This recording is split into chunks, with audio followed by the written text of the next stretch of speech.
마태복음 26장 26절부터 29절입니다. 우리 한 절씩 교독하겠습니다. 그들이 먹을 때에 예수께서 떡을 가지사 축복하시고 떼어 제자들에게 주시며 이르시되 받아서 먹으라, 이것은 내 몸이니라 하시고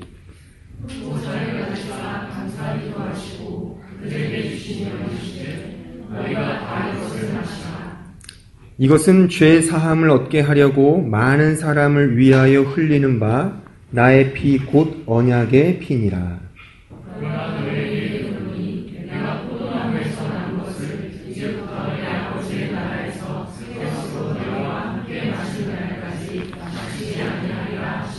아멘. 오늘 이 본문은 우리가 잘 아는 예수님께서 마지막 제자들과 이제 마지막 만찬을 하시는 장면입니다. 이 마지막 만찬을 통하여 소위 말해 성찬식이 유래가 되는 것이죠. 그러니까 성찬식, 즉 우리도 1년에 한 2차례 성찬식을 하죠. 그 성찬식의 유래가 바로 이 마지막 만찬. 주께서 6월절의 유래를 따라서 6월절 날 이제 함께 식사를 하시는데 그때 포도주와 떡을 떼시면서 그 포도주와 떡의 의미를 자신의 살과 피로 그렇게 정하시면서 이것은 나와 너희들이 같이 세운 새 언약이다. 이 언약을 계속 지켜라 라는 그런 말씀으로 이 성찬식의 어떤 의미를 우리에게 보여주고 있는 말씀이 우리가 오늘 읽은 이 본문의 내용입니다. 그런데 이 말씀을 통해서 이제 초대교회가 계속 이 성찬식을 진행을 합니다. 그 의미는 우리가 오늘 읽어서 알듯이 예수님의 살이요 피로 그렇게 정하거든요. 그래서 실제 많은 사람들이 오해를 합니다. 기독교인들은 사람의 피와 살을 먹는 어떤 식인종들이다라는 소위 가짜 뉴스가 이렇게 퍼지고 괴담이죠. 그래서 훗날 그 로마 황제가 기독교를 박해할 때 이 명목으로 이 기독교인들은 문란하다, 사람 고기를 먹는 그런 저급한 종들이다라고 하여 기독교인들을 박해하는 하나의 원인으로 삼기도 합니다. 그런데 과연 이 성찬, 즉 마지막 만찬에서 주께서 우리에게 자신의 몸과 살을 주시면서 내 죽음은 바로 이런 것이다라고 표현하는 이 의미는 과연 무엇인가? 이 성찬식을 통하여 우리가 궁극적으로 마음속에 품어야 하는 것은 무엇일까? 이런 부분들을 오늘 좀 생각해 보고자 합니다. 오늘 이 말씀을 좀 더 분명하게 알기 위해서 다른 성경 구절을 좀 읽어보면 도움이 될 것 같습니다. 그래서 고린도전서 11장 23절을 함께 읽어보겠습니다. 우리 23절부터 26절까지 우리 같이 읽어보겠습니다. 시작.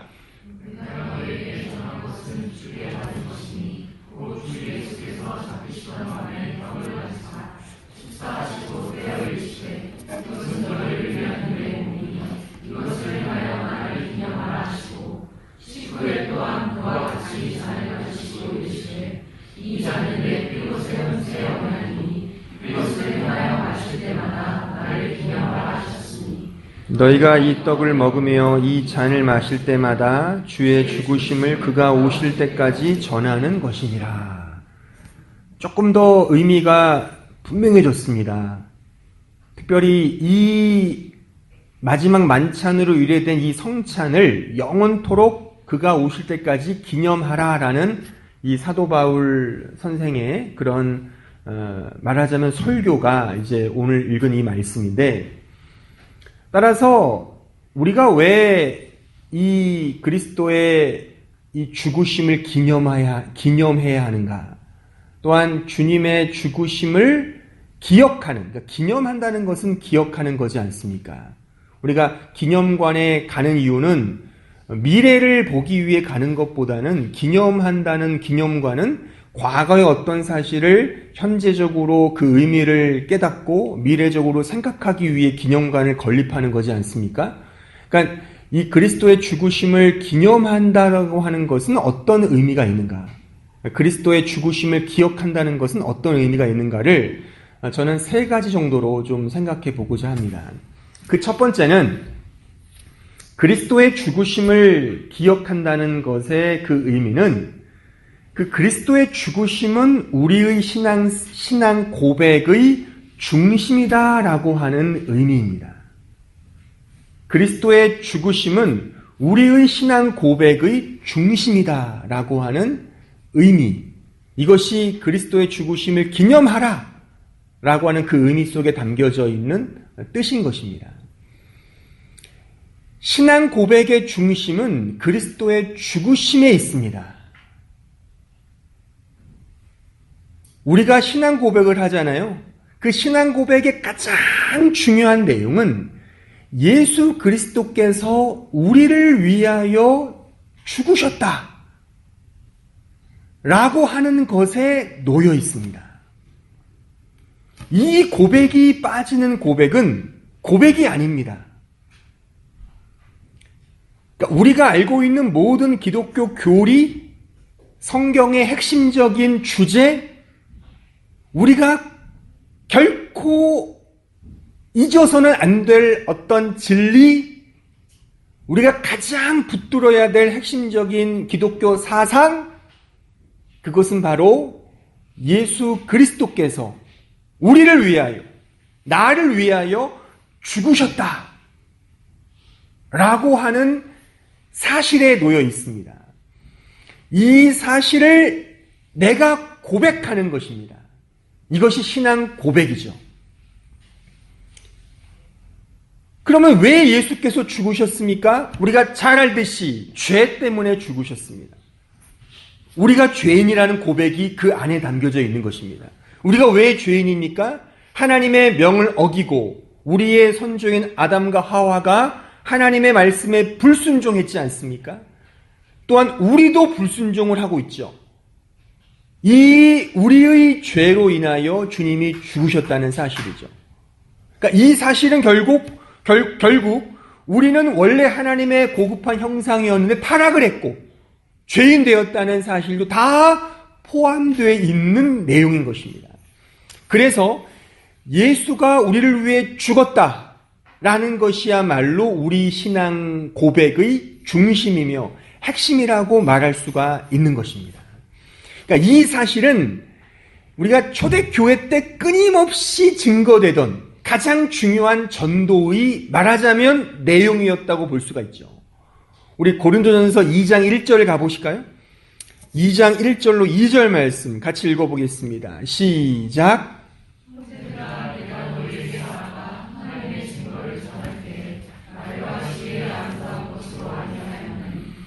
내가 너희 중에서 예수 그리스도와 그가 십자가에 못 박히신 것 외에는 아무것도 알지 아니하기로 작정하였습니다. 사도 바울의 고백인데 보십시오. 그러니까 예수 그리스도와 그가 십자가에 죽으신 것 외에는 알지 않겠다. 이 그리스도의 죽으심이야말로 기독교의 서고 넘어짐의 매우 중요한 교리? 교리라고 하면 조금 너무 이론적이니까 이 성경이 말하는 또 우리가 신자로서 결코 포기할 수 없는 가장 핵심적인 내용이라고 하는 사실입니다. 또한 이것을 전도했습니다. 이 사실을. 갈라디아서 6장 14절 같이 읽어보겠습니다. 시작.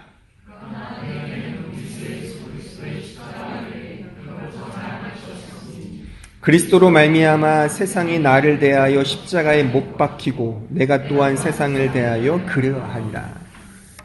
그리스도의 십자가 외에 결코 자랑하지 않았다. 자랑한다는 뭡니까?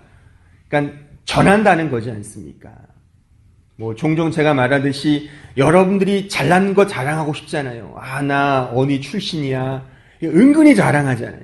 좋은 백이 있으면 은근히 자랑하고. 그러니까 내가 가진 것 중에 가장 센 걸 자랑하는 거지 않습니까? 그러니까 사도 바울에게 있어서 유일한 자랑은 뭐였어요? 예수 그리스도였다는 것이죠. 특히 예수 그리스도의 죽으심, 그 십자가만을 자랑했다라고 하는 것입니다. 그러니까 그리스도의 죽으심을 기념하라 라고 우리에게 주신 그 의미는 첫 번째, 우리의 신앙 고백의 중심이라고 하는 사실을 의미한다는 이 사실을 우리는 잊어서는 안 되는 것입니다. 그리고 이 고백한다는 것은 말이죠. 단지 이렇게 말로 표현하는 것 이상이잖아요. 고백한다는, 특히 기독교 신앙 고백은 내가 입으로 그냥 이렇게 시인하고 동의하는 정도가 아니라 어떤 하나님에 관련된 그 사실에 대한 확인이며 확신을 의미하는 것입니다. 그러니까 그 어떤 사실에 대한 그 팩트에 대한 진정한 입으로서의 동의만이 아니라 그것은 내 인생의 진정한 좌우명이다. 내 신념이다. 그것이 없으면 안 된다라고 하는 확신이며 분명한 확인이라고 하는 사실이죠. 그런 의미에서 사도 바울이 이렇게 이 십자가의 죽으심만을 온전히 자랑했다라고 말할 수가 있는 것입니다. 두 번째, 이 그리스도의 죽으심을 기념하라, 기억하라라고 하는 이 내용의 의미는 우리의 죄를 대속하시기 위한 하나님의 은혜로우신 행위다라고 하는 것입니다. 그러니까 그리스도의 죽으심은 우리의 죄를 대속하시기 위한 하나님의 은혜로우신 행위라고 하는 사실을 포함하고 있다고 하는 사실입니다. 자, 베드로전서 2장 24절로 25절을 같이 읽어보겠습니다. 우리 같이 보겠습니다. 시작. 친히 나무에 달려 그 몸으로 우리 죄를 담당하셨으니 이는 우리로 죄에 대하여 죽고 의에 대하여 살게 하려 하심이라. 그가 채찍에 맞음으로 너희는 나음을 얻었나니 너희가 전에는 양과 같이 길을 잃었더니 이제는 너희 영혼의 목자와 감독 되신 이에게 돌아왔느니라. 거기 24절 다시 보시면 우리 죄를 담당하셨으니 라고 되어 있어요. 그러니까 그리스도의 죽으심은 우리의 죄를 대속하시는 그분의 은혜로우신 행위인 것입니다. 제가 지난 시간에 그 기독교는 믿을만한가라고 제목으로 설교를 했죠. 답은 뭐였습니까? 믿을만하다였습니다. 근데 왜 믿을만한가? 이 세상에 우리가 불행한 이유는 물론 기독교적인 안목에서 보기 때문에 이렇게 말하겠지만 죄가 있어서 그렇습니다. 죄가 있기 때문에 불행한 겁니다. 그러니까 죄가 있기 때문에 아무리 뭔가를 얻고 누려도 이게 뭔가 밋밋하다는 것이죠. 끊임없이 뭔가를 갈망하는 게 인간의 본능인 이유는 죄가 있기 때문에 그렇습니다. 그래서 이 세상의 그 어떠한 것도 이 죄의 문제를 해결하지 않는 한 진정한 행복을 누릴 수가 없다고 제가 지난주에 강조를 했습니다. 그런데 기독교만은 그 죄의 문제를 해결해 준다 이겁니다. 바로 하나님이신 예수께서 이 세상에 성육신하시사 우리를 위하여 그 죄의 문제를 해결해 주신 것이죠. 그래서 예수 안에서만 유일한 행복이 있다 이겁니다. 그 죄의 문제를 해결하지 않고는 결코 우리가 이 세상에서 기쁨과 즐거움을 누릴 수 없다 이겁니다. 그래서 죄의 대속, 이것을 위해서 우리 예수께서 돌아가셨다는 사실인 것입니다.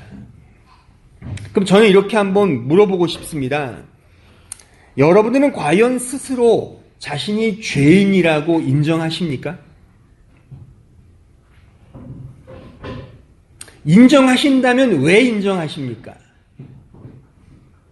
또는 인정하지 않으신다면 왜 인정하지 않으십니까? 한번 생각을 해보십시오.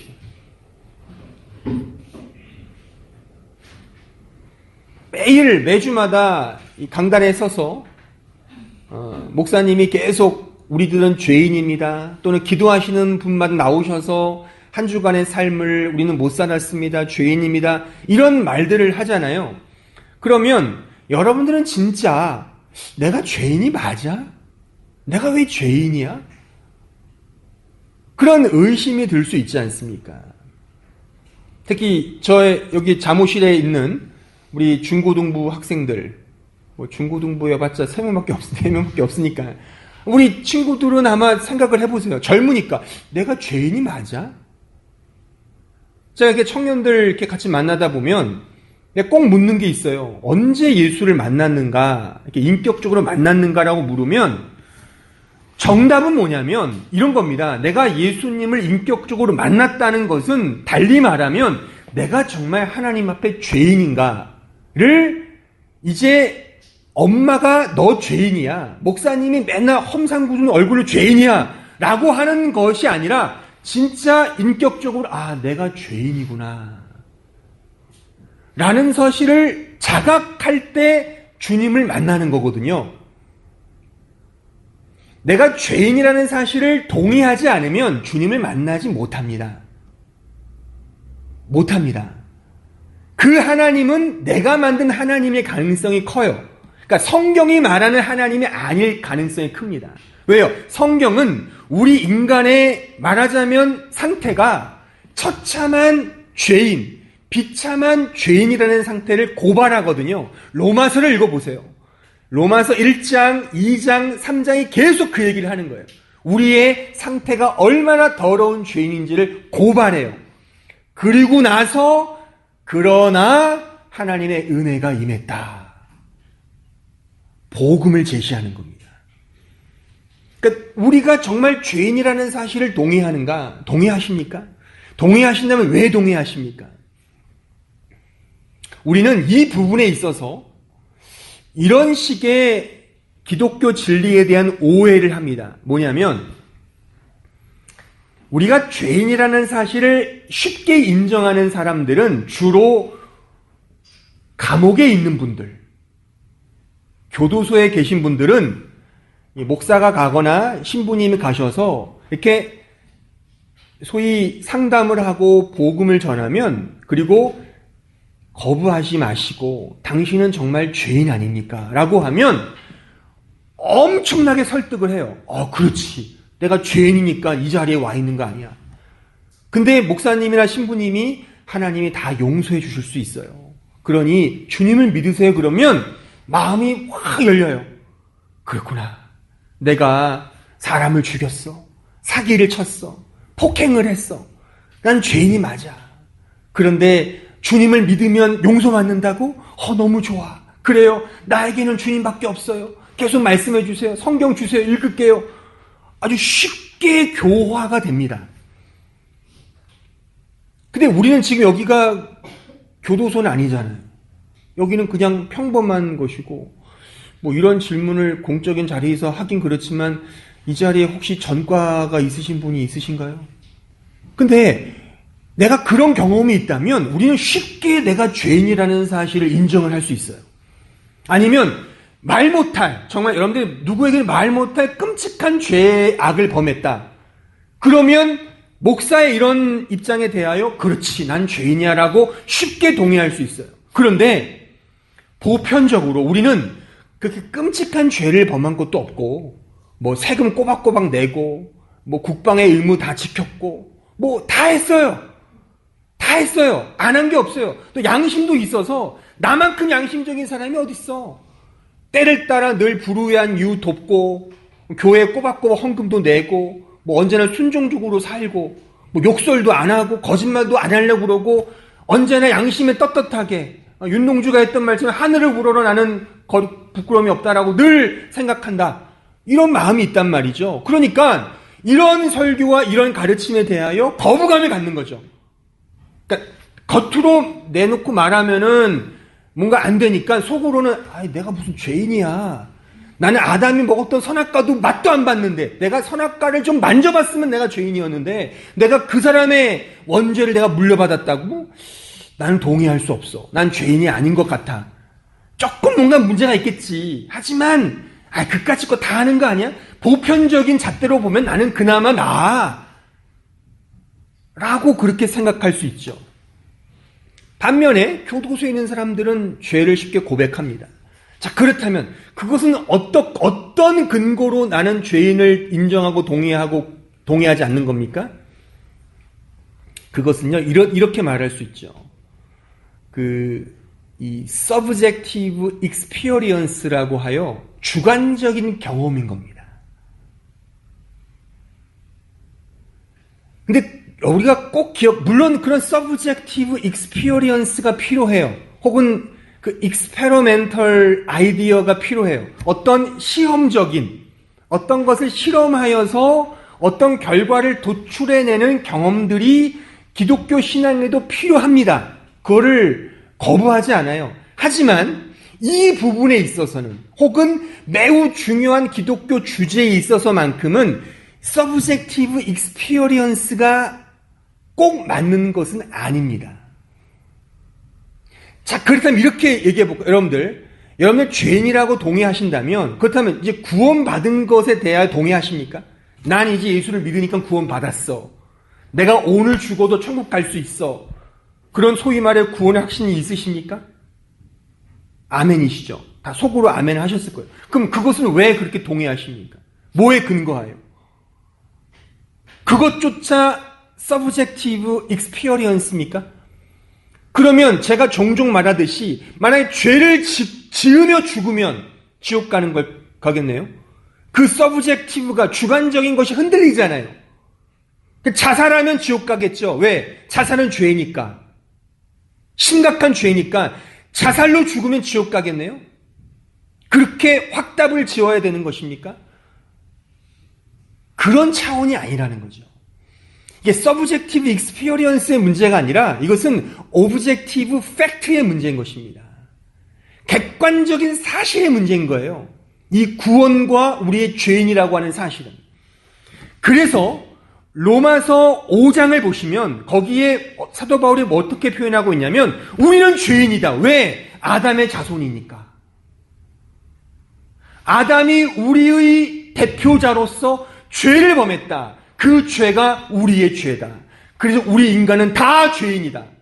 그런 대표성의 논리를 펴요. 그런데 지금 이 말만 듣고 여러분들은 솔직히 거리낌이 있을 수 있죠. 나는 받아들이기 싫어. 근데 들으세요. 제가 복음을 전해드리겠습니다. 뭐냐면 똑같아요. 아담을 통해 죄인 되었어요. 예수를 통해 구원을 받은 겁니다. 아담을 통해 죄인 됐어요. 우리 모두가 동시에 동일한 구조로 우리는 예수 그리스도를 통하여 구원을 얻었습니다. 과거입니다. 우리의 주관적인 경험이 아닙니다. 이것이 복음이에요. 그러니까 예수가 우리를 위해 죽었다는 것이 이걸 의미하는 겁니다. 예수가 죽은 거 보셨습니까? 저도 목사지만 못 봤어요. 하지만 성경에 그걸 증거하고 있지 않습니까? 예수는 우리를 위하여 돌아가셨다.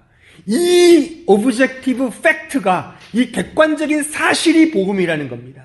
이 사실 때문에 우리가 구원을 받는 겁니다. 이게 매우 중요한 복음의 논리적인 설명이죠. 로마서나 갈라디아서나 서신서를 읽어보세요. 이런 논리로 써 있어요. 끊임없이. 이런 의미에서 우리의 행위, 우리의 율법적 근거는 들어갈 틈이 없는 거죠. 왜요? 우리가 아담 안에서 죄인 된 것처럼 예수 안에서 의인이 되었다는 사실인 것입니다. 이게 놀라운 복음의 내용인 것입니다. 세 번째, 이 그리스도의 죽으심은 그리스도와 신자와의 신비로운 영적 연합을 의미합니다. 그리스도와의 이 신비로운 영적 연합, 이것이 그리스도의 죽으심이라는 그 내용에 담겨져 있는 뜻이고, 그래서 우리는 끊임없이 영원토록 이 그리스도의 죽으심을 기념하고 기억한다는 뜻인 것입니다. 여기서 영적인 연합이라는 것은 유기적 연합을 의미해요. 그냥 기계적으로 그분께 달라붙어 있는 것이 아니라 인격과 인격으로서의 어떤 유기적 관계로서의 연합을 뜻합니다. 자, 성경 말씀을 읽어보면 요한복음 6장 53절로 57절을 같이 읽어보겠습니다. 시작. 예수께서 이르시되 내가 진실로 진실로 너희에게 이르노니 인자의 살을 먹지 아니하고 인자의 피를 마시지 아니하면 너희 속에 생명이 없느니라. 내 살을 먹고 내 피를 마시는 자는 영생을 가졌고 마지막 날에 내가 그를 다시 살리리니 내 살은 참된 양식이요 내 피는 참된 음료로다. 내 살을 먹고 내 피를 마시는 자는 내 안에 거하고 나도 그의 안에 거하나니 살아계신 아버지께서 나를 보내시며 내가 아버지로 말미암아 사는 것 같이 나를 먹는 그 사람도 나로 말미암아 살리라. 예수님이 우리의 양식이라 이겁니다. 우리의 음료라 이거죠. 이것은 그리스도와의 심리적 연합을 의미하는 거예요. 이게 왜 연합을 의미하냐면 사실 우리는 먹어야 사는 존재잖아요. 먹지 못하면 죽습니다. 그러니까 그리스도를 먹어야 한다는 뜻입니다. 쉽게 말하면. 그러니까 먹는다는 건 뭡니까? 내가 그와 한 몸이라 이겁니다. 그러니까 그리스도와의 신비로움. 그러니까 이것은 사실 여러분들에게 제가 이렇게 평생토록 드리고 싶은 하나의 주제가 이겁니다. 그리스도와의 신비로운 연합. 이 연합의 주제는 매우 신비로워요.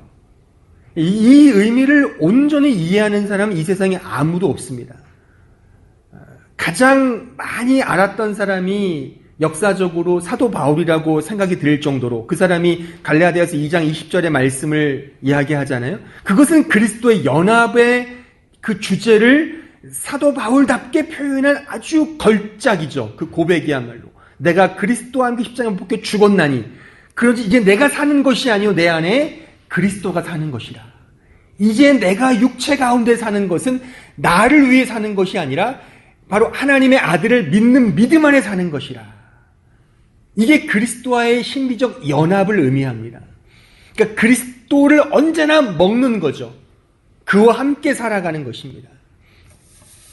바로 그리스도의 죽으심이 그것을 의미한다는 것이죠. 그리스도의 죽으심을 통하여 이제 우리는 그리스도와 한 몸을 이루게 되었다라고 하는 뜻인 것입니다. 이 부분에 대한 더 분명한 말씀을 읽어보면 자 로마서 6장 1절로 4절을 한번 읽어보겠습니다. 시작.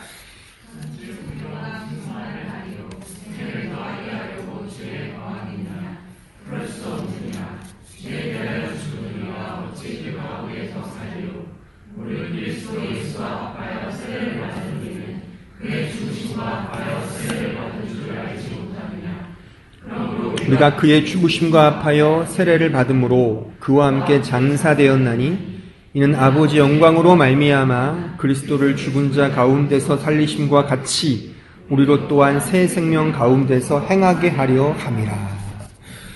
그리스도와의 신비적 연합을 의미하는 성경 구절입니다. 특히 여기서 우리가 알 수 있는 중요한 사실은요.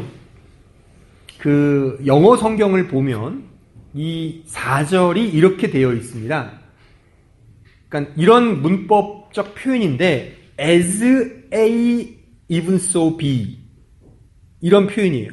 as A even so be 그러니까 A처럼 역시 B도 그러니까 이게 어떤 구조냐면 그리스도가 우리를 위해 죽었던 것 같이 우리도 죽었고 그리스도께서 우리를 위하여 살아나신 것처럼 우리도 살았다 이겁니다.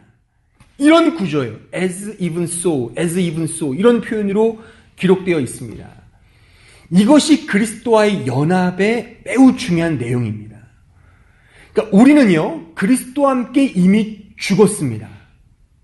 뭐에 대해 죽은 거예요? 죄에 대해 죽은 겁니다.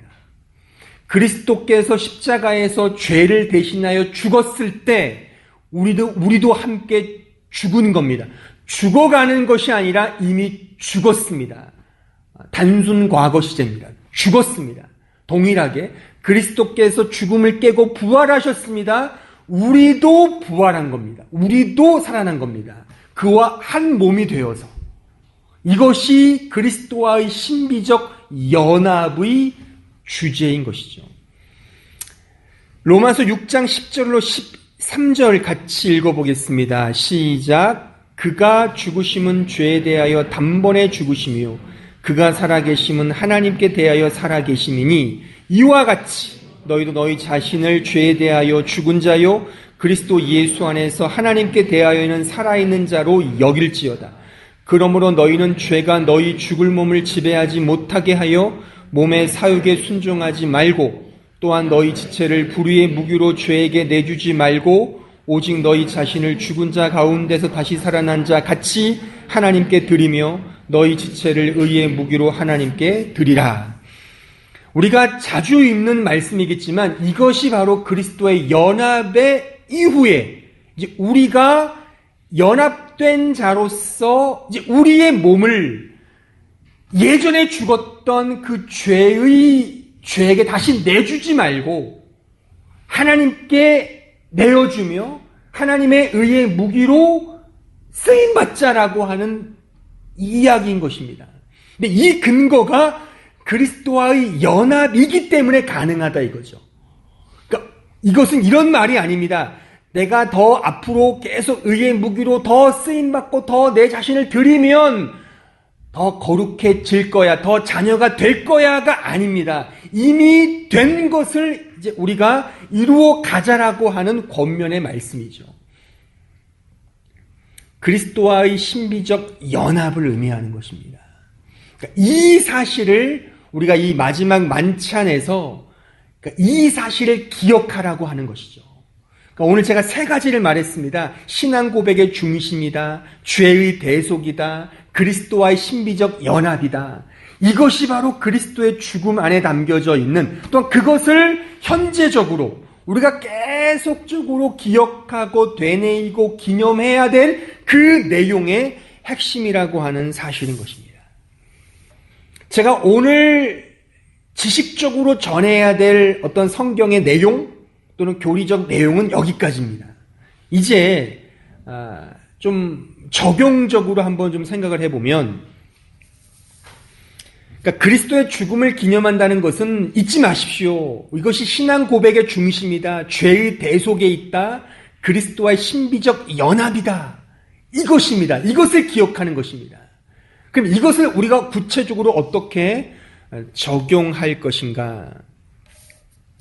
사랑하는 여러분, 우리는요, 그리스도와의 연합을 통하여 이제 우리가 서 있는 포지션은 옛날 그 상태가 아닙니다.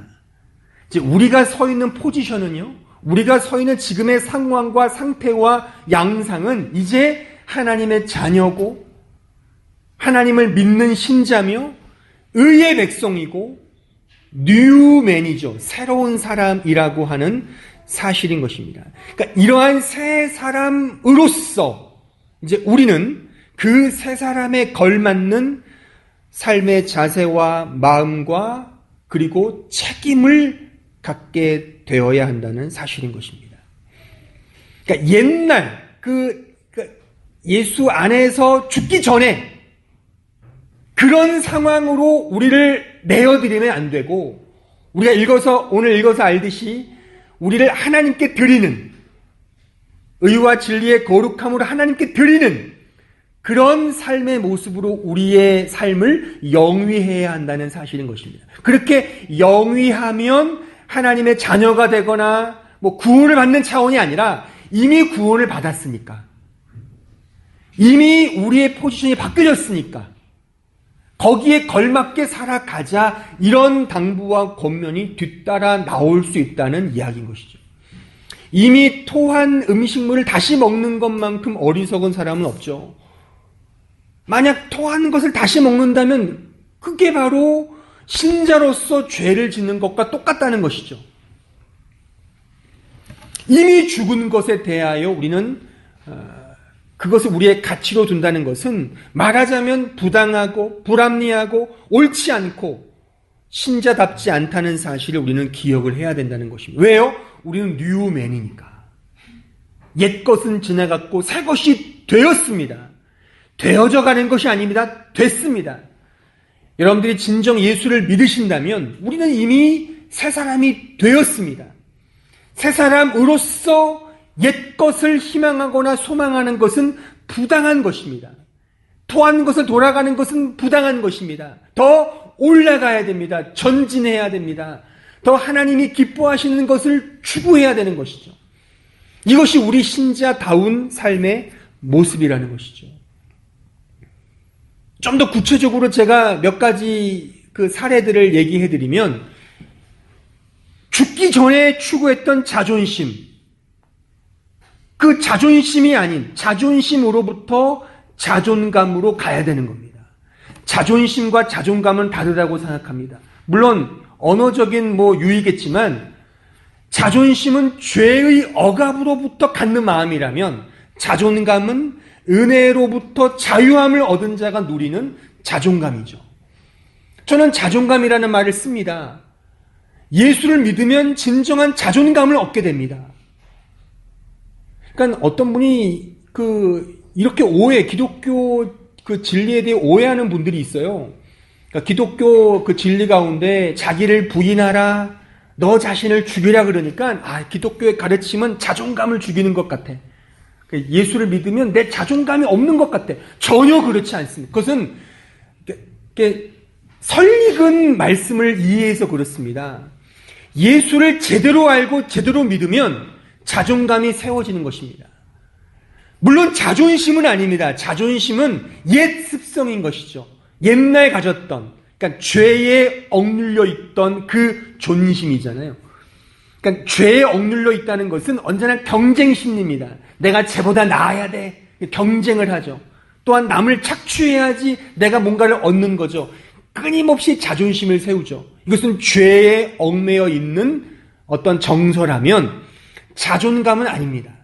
자존감, 기독교가 말하는 자존감은 은혜 안에서 누리는 진정한 자아를 찾는 마음인 것입니다.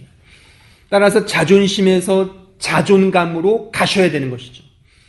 옛날 자존심을 가지시면 안 됩니다. 이미 지나간 것입니다. 그것에 대하여 자유로움을 가지셔야 됩니다.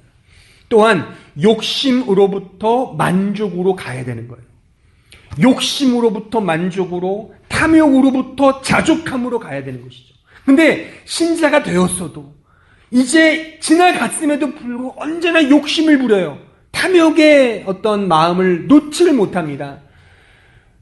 그것은 안 됩니다. 신자다움이 아닙니다. 신자는 만족감과 자족감을 가질 수 있으셔야 돼요.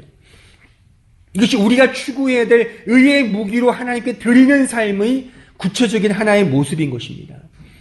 하지만 이것에 대한 어떤 감각이 없거나 이것에 대한 어떤 주의함이 없으면 우리는 신자임에도 불구하고 여전히 세상의 욕심과 탐욕을 추구할 수 있습니다. 끊임없이.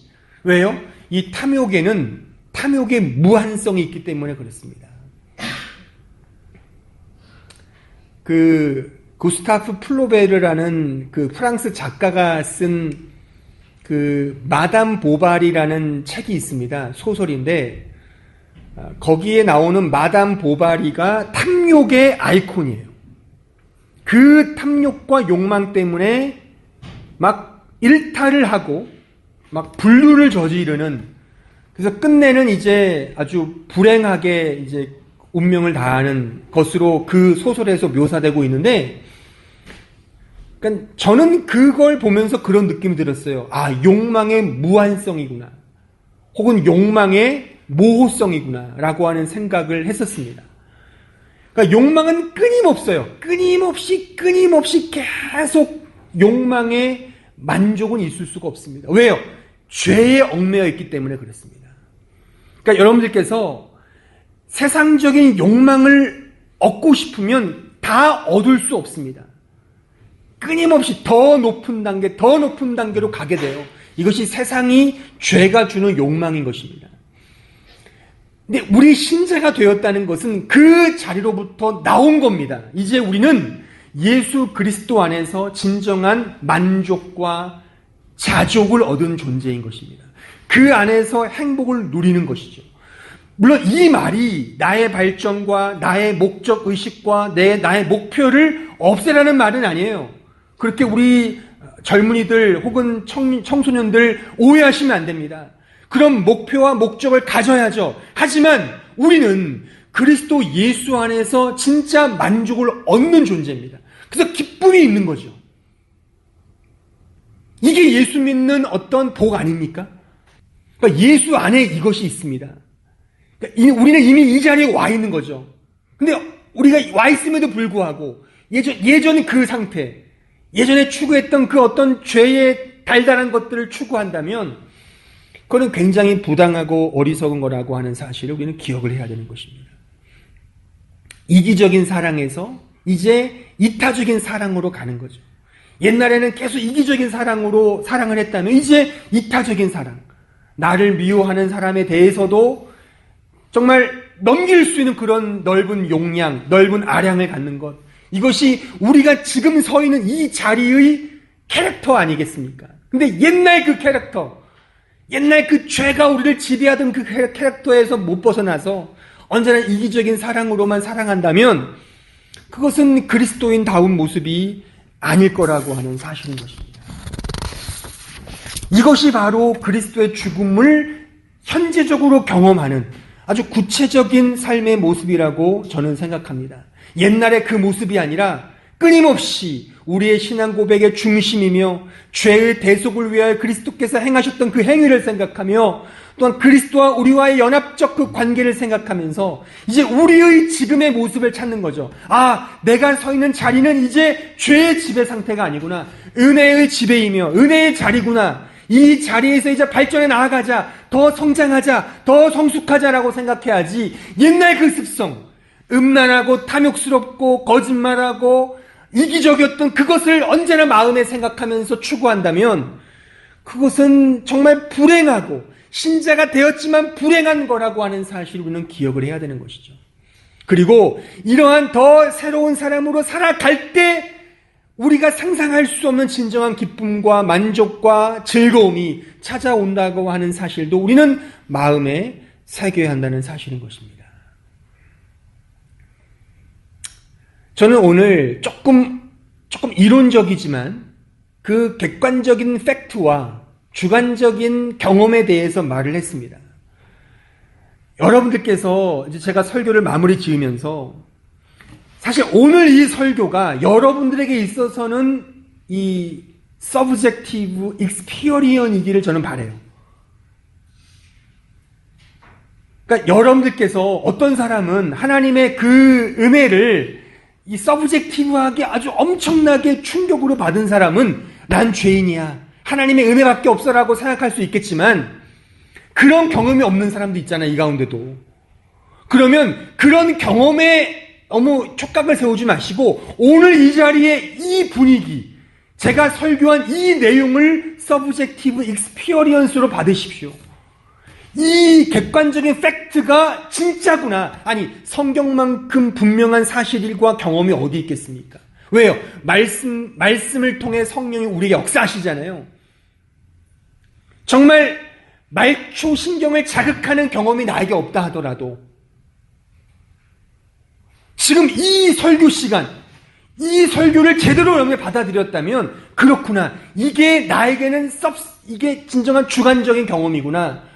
라고 하는 사실로 인정하시길 저는 권해드립니다. 한번 잘 생각해 보십시오. 그 이탈리아의 그 아주 그 철저한 무신론자 중에 그 지오바니 파파니라는 그런 무신론자가 있었어요. 근데 이 사람의 어머니가 전도를 계속하는 거예요. 예수를 믿어라, 아들아, 예수를 믿어라. 근데 거부하는 거예요. 예수는 없어. 하나님은 없어요. 헛꿈에서 깨우세요. 막 이렇게 막 무신론자였는데 이 사람이 어느 날 큰 중병에 걸렸습니다. 그래서 막 시름시름 앓고 죽어가요. 그 어머니가 이 아들을 살리기 위해 막 동네방네 사방팔방 다니면서 어떻게 살릴 수 있을까를 듣는 거예요. 근데 뭔가를 들은 거죠. 인육을 먹으면 살 수 있다. 병을 치료할 수 있다. 그러니까 사람의 고기를 먹으면 좀 끔찍한 충격적인 얘기를 들은 거죠. 그러니까 어머니 심정에서는 그래, 인육을 먹이자 해서 자신의 허벅지의 살을 도려내는 거죠. 그래서 이것을 요리해서 아들에게 먹이는 거죠. 근데 그 파파니가를 먹는 거예요. 먹었는데 정말 먹고 나니까 점점 회복이 되는 거죠. 그래서 이 아들이 어느 날 엄마 지난번에 주셨던 고기가 너무 맛있는데 다시 한번 주실래요? 그러는 거예요. 그러니까 이 어머니가 아 그래? 그 또 다시 다른 편의 살을 도려내다가 자칫 잘못해서 동맥을 건드려서 이게 정신을 잃고 쓰러진 거죠. 피를 흘리면서. 돌아온 아들이 그 모습 보고서 막 놀란 거죠. 오열을 하면서 어머니 이게 어떻게 된 겁니까? 내가 먹었던 고기가 당신의 살이었습니까? 그때 이 어머니가 이제 깨어나서 이렇게 말하는 거죠. 아들아, 내가 준 이 살은 이 죄 많은 내가 준 살로 너를 살렸다면 우리 예수님은 죄 없는 그 살과 그 피로 우리를 살리신단다. 아들아, 제발 예수를 믿으렴. 그때 이 파파니가 충격을 먹은 거예요. 와. 그래서 그때 회심을 하고 예수를 믿게 되었고 나중에 그가 예수님의 이름으로라는 책 혹은 그 포도주와 피라는 책을 쓰면서 아주 그 복음을 전했던 여생을 바쳤던 복음 전도자로 바뀌었다는 그런 일화가 있습니다. 한번 생각해 보십시오. 우리가 이런 파파니아와 같은 경험을 해야만 주관적인 어떤 이 경험 속에 주님을 믿게 되는 겁니까? 아니 그러면 다 살을 이렇게 베어야 되나요? 그런 경험을 해야 되나요? 물론 저는 경험을 존중합니다. 각자가 하나님 앞에 어떤 서브젝티브한 경험을 할 수 있다고 생각을 해요. 하지만 그런 경험을 하지 못했던 지체들이 이 가운데 있다면 이 시간에 이 경험으로 받아들이십시오. 오늘 주어진 이 사실은 저의 이론이 아닙니다. 성경이 우리에게 역사적으로 가르쳐준 매우 중요한 진리의 말씀이에요. 이것은 오브젝티브 팩트예요. 매우 중요한 진리입니다. 이 진리 속에 여러분들이 받아들이십시오. 그래. 이 사실이 정말 나의 실존을 말하는 진리구나. 정말 내 존재가 이제 그리스도와 죽었구나. 이제 살았구나. 나의 지금의 포지션은 이제 예수 안에 있구나. 라고 하는 사실을 인정하면서 그 위에서 이제 그리스도를 향하여 살아가는 오늘 제가 구체적으로 말했듯이 이건 하나의 예일 뿐입니다. 욕심에서 만족으로, 이기적인 사랑에서 이타적인 사랑으로 진정 이러한 변화를 끊임없이 자신에게 추구하면서 살아가는 이것이 우리의 평생의 삶의 모습이 되어야 하지 않을까 생각이 듭니다. 아무쪼록 우리가 이런 그리스도의 죽으심으로 얻은 이 특권과 이 놀라운 자리와 이 위치를 다시 한번 머릿속에 마음속에 새기시면서 내가 가야 할 길, 내가 책임져야 할 삶의 모습, 이것은 옛 삶의 모습이 아닙니다. 옛 삶의 모습이 아닙니다. 우리가 신자라면 이제 끊임없이 하나님을 향하여 살아가야 합니다. 의와 진리의 거룩함으로 살아가야 합니다. 이런 삶의 모습들을 우리 마음에 새기시면서 하루하루 더 분투하며 믿음으로 나아가는 주의 백성들 되시기를 진심으로 바랍니다.